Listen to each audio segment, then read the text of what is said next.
भले ही उस ऊपर वाले ने हर एक परिंदे को पर दी है उड़ने के लिए, लेकिन ऊंचाइयों की औकात नापना चंद परवाजों को ही आता है। और आजकल कुछ ऐसा ही है क्रिकेट में कि भले ही कुछ खिलाड़ियों की पीआर एजेंसियां तय करती हूं उनकी काबिलियत, लेकिन रिकॉर्ड तोड़ करके सिलेक्शन कमेटी का दरवाजा तोड़ना कुछ हुनरबाजों को ही आता है। और आज एक ऐसा ही हुनरबाज है जो अपने रिकॉर्ड से बीसीसीआई की आंखों में आंखें डाल करके बोल रहा है कि मेरे पास भले ही पीआर एजेंसी ना हो, लेकिन जनता की प्यार वाली एजेंसी जरूर है। जिसने 2022 में एक ट्वीट करके लिखा था कि dear cricket give me one more chance, और आज 2025 है, उसने अपने बल्ले से ऐसा कहर बरपाया है कि धरे के धरे रह गए बड़े नाम, क्योंकि करुण नायर ने वाकई किया है कुछ ऐसा काम। जिस करुण नायर को एक वक्त में कहा गया था कि यू आर फिनिश्ड, उसने ऐसा इतिहास रचा कि अब लोग कह रहे हैं कि क्रिकेट हिस्ट्री का सबसे बड़ा कमबैक होने वाला है करुण नायर का, और होना भी चाहिए। अगर अब इस खिलाड़ी का कमबैक नहीं हुआ तो ये इंडियन क्रिकेट हिस्ट्री का बहुत बड़ा ही दुर्भाग्य होगा, और इंडियन क्रिकेट का बहुत बड़ा दुर्भाग्य होगा, क्योंकि इस खिलाड़ी ने 752 के औसत से रन बनाए हैं। पिछले 7 मैचों में 5 बार सेंचुरी लगाई है, 6 बार नॉट आउट रहा है, मात्र 1 बार आउट हुआ है। 752 का एवरेज, ये वाकई इतिहास रचने वाले रिकॉर्ड है। और करुण नायर इतिहास के पहले वो खिलाड़ी हैं विजय हजारे ट्रॉफी में जो रूल कर रहे हैं वहां पर। इंडियन क्रिकेट हिस्ट्री में 2 ही खिलाड़ी हुए हैं जो 300 रन बनाए हैं, पहले हैं वीरेंद्र सहवाग और दूसरे हैं करुण नायर। करुण नायर ने अपनी करियर की शुरुआत ही 300 रन बना करके करी थी, लेकिन उसके बाद कब गायब हो गए, कहां गायब हो गए, क्या कहानी थी, बड़ी मिस्टीरियस स्टोरी थी। आज तक पता नहीं चला कि करुण नायर अचानक गए कहां थे, उनको सिलेक्शन कमेटी सिलेक्ट क्यों नहीं कर रही थी। फिर अचानक 2022 में ट्वीट आता है कि dear cricket give me one more chance.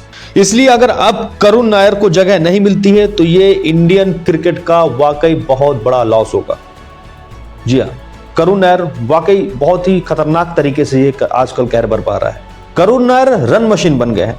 उसको देख करके लोग बोल रहे हैं कि भाई साहब अगर तुम ऐसा ही खेलते रहोगे तो भले पीआर एजेंसी तुमको सपोर्ट करे न करे, लेकिन पूरा देश तुम्हारे लिए पीआर एजेंसी काम करेगा। और वाकई कर रहा है। आजकल करुण नायर की चर्चा हर जगह हो रही है। हर एक, जितने भी स्पोर्ट्स जर्नलिस्ट हैं, जितने भी यूट्यूबर्स हैं, सब करुण नायर को लेकर के चर्चा कर रहे हैं। उसके पास कोई पीआर एजेंसी नहीं है। विराट कोहली के पास पीआर एजेंसी है, रोहित शर्मा अपनी पीआर एजेंसी रन करते हैं जब भी कोई का बात होती है, हार्दिक पांड्या हो, ऋषभ पंत हो, कोई भी हो, लेकिन इसकी पीआर एजेंसी है ही नहीं। इसकी पीआर एजेंसी मात्र मात्र जनता है। ये खिलाड़ी है, कमबैक कर रहा है, और आज है साल 2025, 752 एवरेज, 122 का स्ट्राइक रेट, 5 बार शतक, 6 बार नाबाद। महाराष्ट्र के खिलाफ मैच था, 44 बॉलों में 28 रन ठोका, नाबाद। वनडे में 200 के स्ट्राइक रेट से रन बनाया, 5 छक्का 9 चौका, और बताया कि गुरु यार भौकाल हमारा भी है।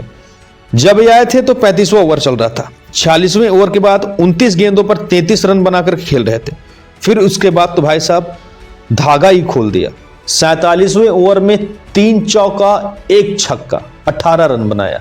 फिर 49वें ओवर में 2 गेंदें मिली, फिर 2 छक्का लगाया, और आखिरी ओवर में 24 रन ठोका। 44 गेंदों में 88 रन, 200 का स्ट्राइक रेट। 2 गेंद और होती तो सेंचुरी पक्की थी, बस गेंदों की कमी रह गई, नहीं तो आज भी इसका सेंचुरी तय था। वैसे भी 6 मैचों में तो 5 रन ठोक ही चुका है।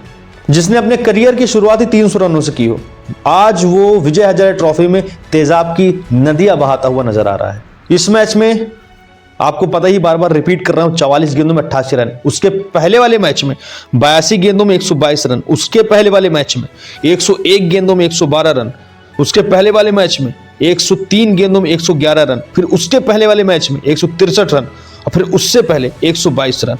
752 का एवरेज, और क्या चाहिए? इसके आधे में भी अभी तक कोई भी खिलाड़ी नहीं है हिस्ट्री में।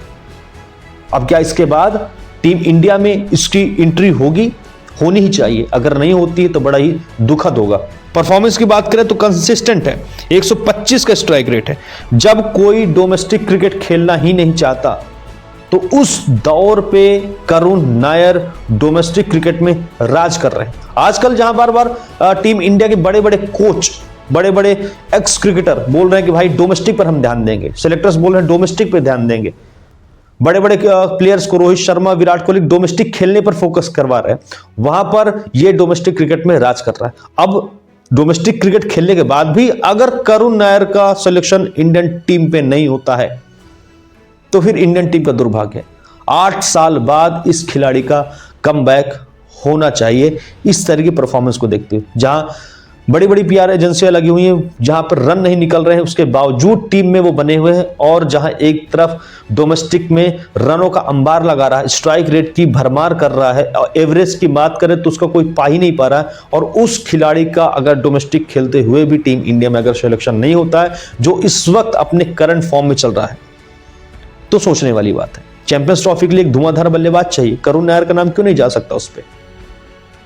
सोचने वाली बात है।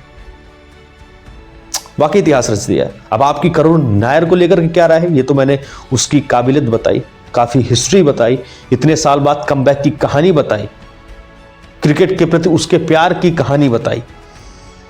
वही बताया, वही बोला ना मैं शुरुआत में, भले ही ऊपर वाले ने पर हर एक परिंदे को दिए हो, लेकिन ऊपर उड़ने का हुनर चंद परवाजों को ही आता है। अब आपकी करुण नायर को लेकर के क्या राय है, कमेंट करके जरूर बताइएगा। साथ ही चैनल को सब्सक्राइब करके बेल आइकन दबाइएगा और अपना प्यार, अपना सपोर्ट बनाए रखिएगा। मिलते हैं अगली वीडियो में, तब तक के लिए जय हिंद, नमस्कार।